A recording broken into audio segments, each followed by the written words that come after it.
नमस्कार मित्रांनो, कसे आहात सगळे? मजेत ना? स्वागत आहे तुमचं आपल्या यूट्यूब चॅनलवर ज्याचं नाव आहे ऑन साइट जर्नीज. तर मित्रांनो, आज आपण चाललो आहोत अशा ठिकाणी जिथे निसर्ग आणि अध्यात्म यांची एकत्रित भेट होते, म्हणजेच 12 ज्योतिर्लिंगांपैकी एक असलेलं भीमाशंकर. भीमाशंकर हे पुण्यापासून 110 किलोमीटर अंतरावर आहे. भीमाशंकर हे पुणे जिल्ह्यातील खेड तालुक्यात वसलेले आहे.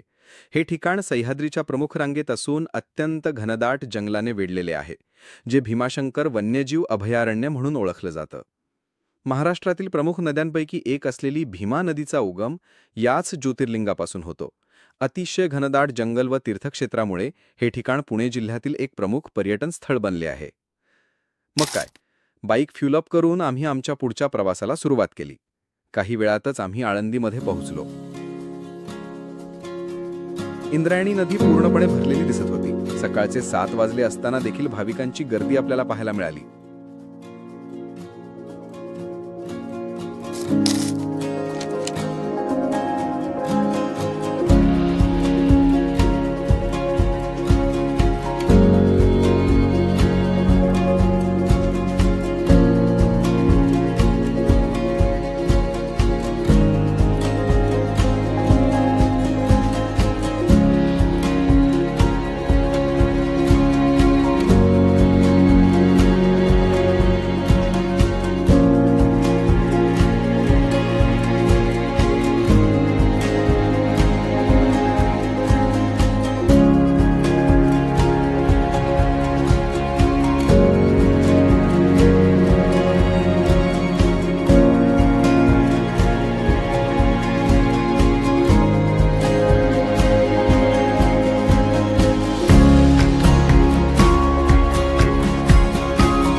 बरेच अंतर पार केल्यानंतर एक छोटासा ब्रेक घ्यायचा ठरवलं. झणझणीत मिसळ आणि कडक चहा घेतला आणि मग पुढच्या प्रवासाला पुन्हा सुरुवात केली.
घाट चढून आम्ही वर पोहोचलो आणि तेव्हा लक्षात आलं की आमचे मित्र बरेच मागे राहिले होते. त्यांची वाट पाहत आम्ही एका छोट्याशा गावात थोडा वेळ थांबलो. काही वेळ वाट बघितल्यानंतर आमचे मित्रसुद्धा वर पोहोचले. मग पुन्हा एकत्रितपणे पुढील प्रवासाला सुरुवात केली. जसं जसं आम्ही उंचावर चढत होतो तसतसं वातावरणही बदलत चालले होते. थंड हवा आणि पावसाचा देखील हलकासा वारा सुरू झालेला होता.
प्रवास सुरू असतानाच अचानक पाऊस खूप जोरात सुरू झाला.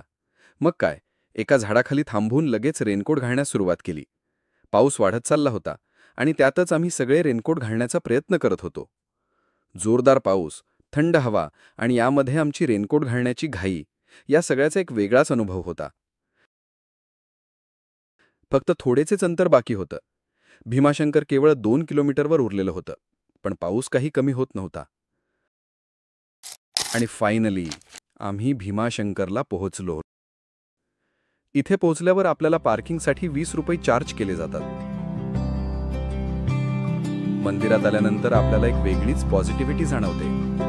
पाऊस हा सुरूच होता, मन मात्र शांत झाले होते. मंदिरात भक्तांची खूप गर्दी होती. दर्शनासाठी लांब रांग लागलेली होती.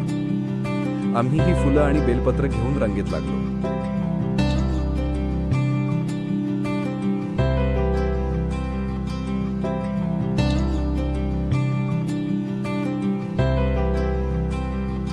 दर्शनासाठी रांगेत उभा असताना वर एक माकड बसलेले होते. जवळपास 1 तास रांगेत उभं राहिल्यानंतर शेवटी आम्ही मंदिराच्या गाभाऱ्यात आलो. मंदिरात मोबाईल आणि व्हिडिओग्राफी करण्यास मनाई आहे.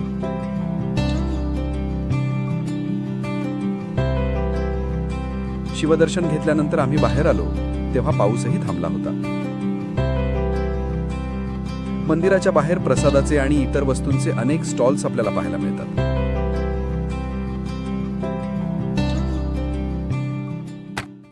दर्शन घेऊन आम्ही निघालो गुप्त भीमाशंकराच्या दिशेने. गुप्त भीमाशंकर हे मंदिरापासून 1.5 ते 2 किलोमीटर अंतरावर आहे. हे ठिकाण घनदाट जंगलामध्ये वसलेले आहे. हे ठिकाण भीमाशंकराचं मूळ स्थान मानलं जातं. असे मानले जाते, भीमा नदीचा उगम ज्योतिर्लिंगापासून होतो, पण ती लगेचच गुप्त होते, म्हणजेच भूमिगत जाते, आणि नंतर तीच नदी गुप्त भीमाशंकर इथे पुन्हा दिसते. पुढे चालत असताना आपल्याला एक सुंदर व्ह्यू पाहायला मिळाला.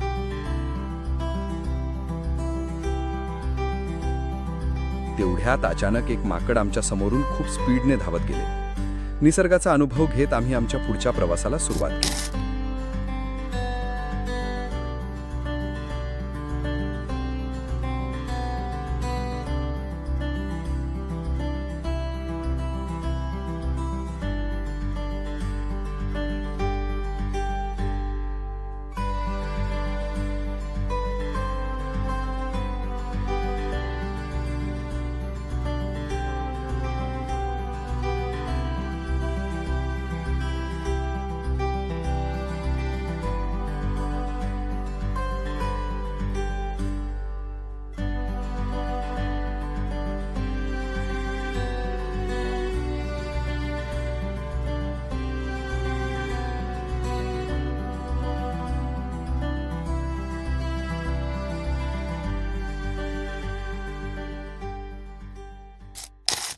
जात असताना आपल्याला जागोजागी असे ॲरो किंवा रेड कलरमध्ये काही साईन केलेलं पाहायला मिळतात. त्यामुळे रस्ता चुकण्याची शक्यता खूप कमी होते. भीमाशंकराच्या जंगलाचे वैशिष्ट्य म्हणजे इकडे अतिशय उंच वाढत गेलेले झाड आणि वेड्यावाकड्या फांद्या. यामुळे इथे आपल्याला दुर्मिळ असलेल्या शेकरू या प्राण्याचे आश्रयस्थान पाहायला मिळते.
पुढे आल्यानंतर आपल्याला एक छोटेसे सिद्धिविनायकाचे मंदिर लागते। मंदिराच्या आजूबाजूला मोठ्या प्रमाणात दगडांचे मनोरे पाहायला मिळतात।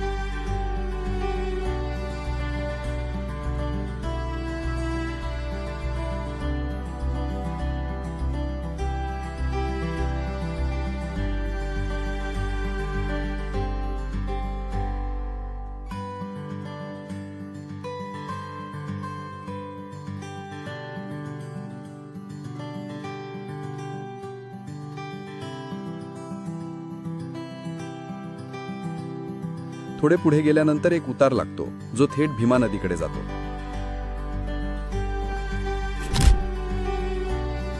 खाली उतरताच आपण भीमा नदीकडे पोहोचतो।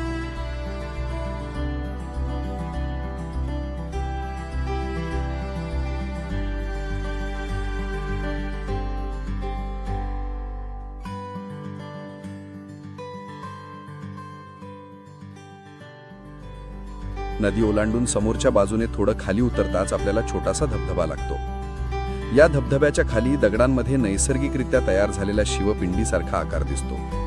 तर हेच आहे गुप्त भीमाशंकर।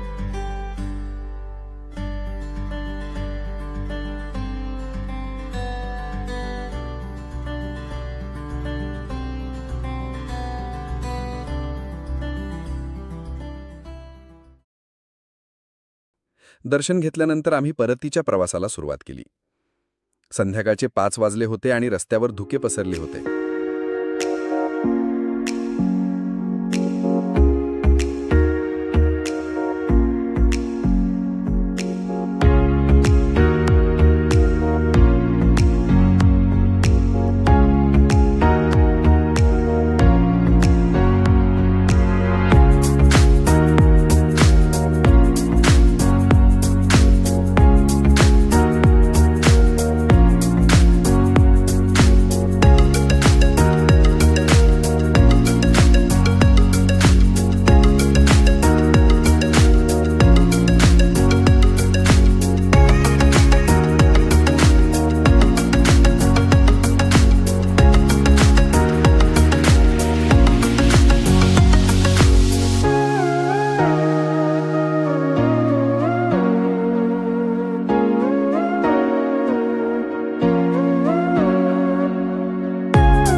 अंधार पडायला सुरुवात झाली होती आणि आमचा प्रवास अजून बराच राहिला होता।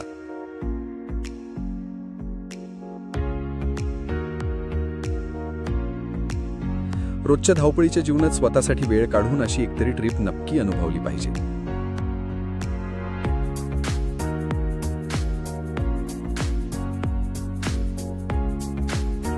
व्हिडिओ आवडला असेल तर लाईक करा, शेअर करा, व्हिडिओ कशी वाटले कमेंटमध्ये नक्की सांगा आणि चॅनल सबस्क्राइब करायला विसरू नका। भेटूया पुन्हा एका नवीन प्रवासात।